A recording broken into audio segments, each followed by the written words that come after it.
Hello guys, welcome back to my YouTube channel. അപ്പോൾ ഞാനിന്നൊരു experiment ആയിട്ടാണ് കേട്ടോ വന്നിട്ടുള്ളത്. അപ്പോൾ എക്സ്പെരിമെൻറ്റിലേക്ക് കടക്കുന്നതിന് മുമ്പ് നിങ്ങൾ കുറച്ച് പണികൾ ചെയ്യണം. എന്താ വെച്ചാൽ എൻ്റെ വീഡിയോ സബ്സ്ക്രൈബ് ചെയ്യണം, ലൈക്ക് ചെയ്യണം, കമൻറ്റ് ചെയ്യണം, ഷെയർ ബാക്കി ഞാൻ പറയണ്ടല്ലോ. ഓക്കെ, അപ്പോൾ അതെല്ലാം ചെയ്തതിന് ശേഷം നമുക്ക് നേരെ വീഡിയോയിലേക്ക് പോകാം. അപ്പോൾ ഫസ്റ്റ് ഓഫ് ഓൾ നമുക്ക് ഈ എക്സ്പെരിമെൻറ്റ് ചെയ്യാനുള്ള സാധനങ്ങൾ എന്തെല്ലാമെന്ന് അറിയാം. ഫസ്റ്റ് വേണ്ടത് നമുക്കൊരു ഐലൈനറാണ് കേട്ടോ. ഐലൈനറാണ്. ഞാൻ ഡാസ്ലറിൻ്റെ ഐലൈനറിൻ്റെ കുപ്പി കഴുകി വെച്ചിട്ടുണ്ടായിരുന്നു.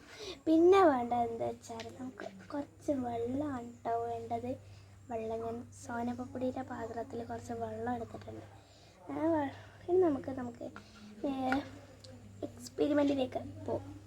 നമുക്ക് നമ്മുടെ ഡാസ്ലറിൻ്റെ ഐലൈനർ ഉണ്ടല്ലോ, അതെടുത്ത് തുറന്നിട്ട് ഇടയ്ക്ക് നമ്മൾ ഈ വെള്ളം ഒഴിച്ചു കൊടുക്കുന്നുണ്ട്.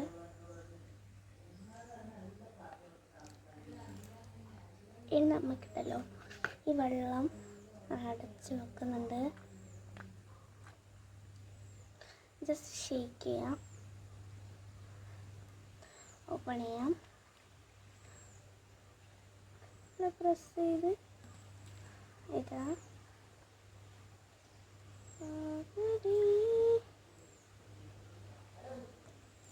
കണ്ട ഗൈസ്, വെള്ളം വരണില്ല. ഇതിൽ വെള്ളമുണ്ട്, but water is not coming. ഇത് എന്തുകൊണ്ടാണെന്ന് എനിക്കറിയില്ല. അപ്പോൾ ഇത് അറിയുന്നവരൊന്ന് കമൻറ്റ് ചെയ്യണം കേട്ടോ. അപ്പോൾ so please comment. Tata, bye bye.